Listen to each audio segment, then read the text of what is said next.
Hey guys, what's up? Welcome to another thrifting video. Today I'm going to go over a lot that I got a little bit ago from a fellow HvZ player. Not a ton of stuff, but a lot of good stuff, so I figured it was worth sharing.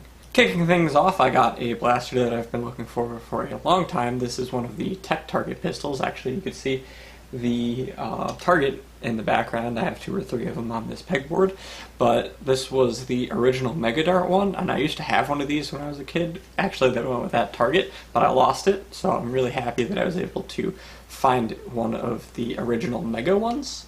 There are 2 versions of this blaster. I actually thrifted this one not too long before I got this one, so I was happy to just have this one, but then even happier to get the original one that I was missing. So the first one was a Mega Dart, and then this later one, which is darker colored, is a normal size dart one. So it's kind of cool that it was like right around the transition time between when they switched to Mega to the more what are now elite size darts, but were then like, you know, the whistlers and the suction cups and the taggers and stuff.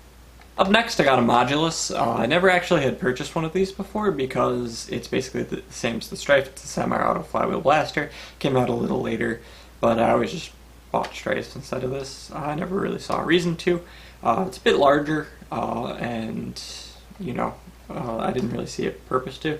It's got the carrying handle, which I think is neat, and then I know some people don't like it, but I kind of think it's cool that it has that raised rail with the carrying handle, sort of 2-in-1. And also another reason I guess I never bought it was because it came with a ton of attachments, so that sort of drove up the price, so I never thought it was cost effective. But since it was cheap, you know, I figured I'd pick one up. Might be good materials for an integration or testing out some blaster stuff later on. Up next, I got a OG Green Raven. This one's not in the best condition. The rev trigger kind of gets stuck and the trigger's a little sticky. And then it's also missing the jam door, or not the jam door, the battery door rather. But that's not really a big deal. I just cut up another Ravenfire, so I don't really need that jam door. I could just throw it on this one. We'll be good to go. Open it up, clean it out, should be good to go. Actually, I have another Green Raven that's also in pretty poor condition, so I guess I'll just use them for integrations or other material like that. But for right now, you know, it's just something good to pick up. Usually don't pass on Ravens when they're at a good price point. Okay, up next is the Dark Horse favorite performer of this lot, which was actually a surprise to me. I just threw it in as kind of a joke because it was super cheap, but it's the Captain America Shield Blaster. Now, there are 2 variations. There's one where the shield kind of opens and then it shoots, but this is the transforming one, which I'll show you what I mean in a second, but basically it has a little wrist strap that you put on and you hold it like this, and then you fire it just by pumping, so it's like a single action. So okay, the barrels are actually on the back, but to load it, you put the darts in the back, sort of like so you guys can see what's going on up here. So once you're ready to go, you pull back on this piece, and then the turret flips out, and then you pull down on the thing I mentioned before. So once it shoots the darts, albeit it shoots pretty poorly, but the transformation's like the coolest thing ever.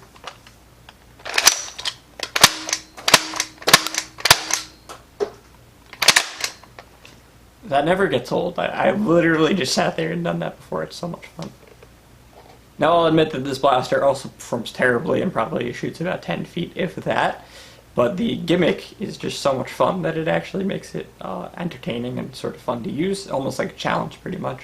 But the other cool thing is in a lot of the or depending on where you play in our main game that I play in, active blasters don't count as tags, so I was joking around, and this technically counts as your active blaster, so you can like not get tagged if people tag the shield. But the odds of that actually happening are so small, but it's just funny thinking about that that's a possibility that could occur.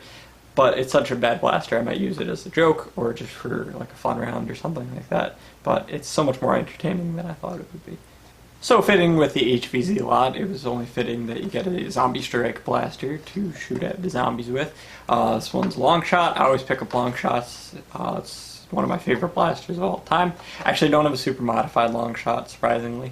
but I think that, it's always a good blaster to pick up. I love shoving stripes into them, and, you don't see them too much anymore. The Zombie Strike one was the last one produced, and those sort of disappeared from shelves, so I always try to pick them up when I get a chance, especially if they're cheap and in good working condition like this one is. So I figured I had to grab it while I was getting those other blasters. Hyperfire, another blaster that I never really picked up, that came out a little while ago. It's got a really cool stock section, which will be cool for integrations and housing batteries. I love putting batteries in the stocks of blasters, as you guys know.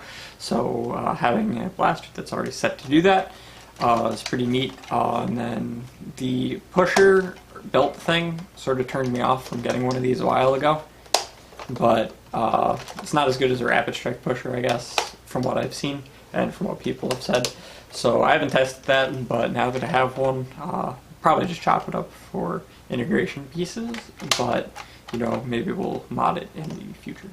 So the breadwinner for this lot is the Kush Firestorm.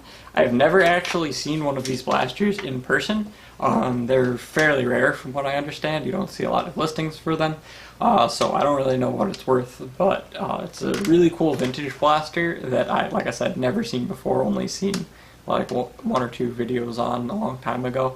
So when I saw it, I jumped at the opportunity to pick it up. It's a very goofy blaster and definitely 90s. It's got a very smooth ergonomic feel. The stock is not very comfortable. It sort of slides up as it's at a weird angle, but other than that, it is really cool. So for those of you who are unfamiliar, the Kush blaster shot like these donut-sized rings. I don't have one, so I unfortunately can't test it, but it's basically just launches them sort of flat. So all the other blasters, from my understanding from the Kush line, like the Firestorm, then there's a pistol one too, they all were individual shots, and this may have been the only multi-shot Kush blaster, but those rings went pretty well from what I understand. They're very expensive now, so maybe I'll pick some up in the future if I can find them at a better deal, but when you see them online, they're generally like 60, 70 bucks for like a pack of 8 of them, so that's a little outside my price range to actually field this in a game. However, like I said, I've never seen another one become available, so I figured, I also haven't really looked for it too much, but when I saw this one, I jumped at grabbing it. So this actually isn't even a Nerf blaster. It's, the patent says 1999 HvZ, ODDZON, made in China, patent pending, and it's a Vortex blaster. So it's kind of funny that you also have the Nerf Vortex later on, which were the discs, and then they actually also called the little pocket footballs the Vortex. So you see that come up a lot with the spinning sort of circular ammo like that. So it's kind of cool that this one's like a late 90s Vortex blaster. And then you have the disc ones that came out way later. I don't know what the deal is with the company. Literally, as far as I know, these are the only blasters that they ever made. So they're fairly rare, and I know like the Firestorm is very desirable, or not the Firestorm, the Kush Tornado bow, rather, whichever one is like the crossbow-esque looking one. It's a very comfortable shell, so I know a lot of people go after those, but this is sort of the large blaster of that line, so it's really cool to finally have one in my collection. Anyway guys, that's going to about wrap it up for this video. I hope you enjoyed looking at some of the stuff that I recently picked up. As always guys, thank you for watching, I hope you enjoyed, and I will see you in another video.